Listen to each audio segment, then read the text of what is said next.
পৃথিবীর সবচেয়ে উঁচু পর্বতশৃঙ্গ মাউন্ট এভারেস্টের উচ্চতা কমে গেছে। এভারেস্টের চূড়ায় প্রতিদিনই কমছে তুষারপাতের পরিমাণ। 2024 সালের শীতে প্রায় 150 মিটার তুষারপাত কমে গিয়েছে। এর ফলেই মূলত উচ্চতা কমেছে হিমালয়ের।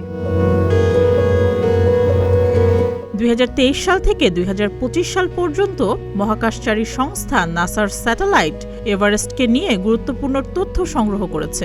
আমেরিকার নিকোলস কলেজের পরিবেশ বিজ্ঞানের অধ্যাপক হিমবাহবিদ মাউরি পেলটো জানিয়েছেন, 2023 সালের অক্টোবর থেকে 2025 সালের জানুয়ারি পর্যন্ত কিছুটা তুষারপাতের পরিমাণ বেড়েছে, কিন্তু তা একেবারেই কম। 2021, 2023, 2024 এবং 2025 সালে বিশ্বে বেশ গরম ছিল আবহাওয়া এবং শীত তেমন পড়েনি। সে কারণেই তুষারপাত কমে তুষার রেখা আরও আয়তনে বড় হচ্ছে।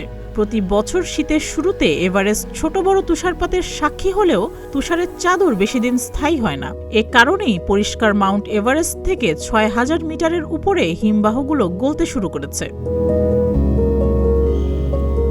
মাউন্ট এভারেস্ট স্থানীয়ভাবে সাগর মাথা বা কোমো লাংমা নামে পরিচিত। এটি সমুদ্র পৃষ্ঠের ওপরে পৃথিবীর সর্বোচ্চ পর্বত। 2020 সালে নেপালি কর্তৃপক্ষের রেকর্ড অনুযায়ী এভারেস্টের উচ্চতা 8848.86 মিটার। সুস্মিতা, প্রতিদিনের বাংলাদেশ।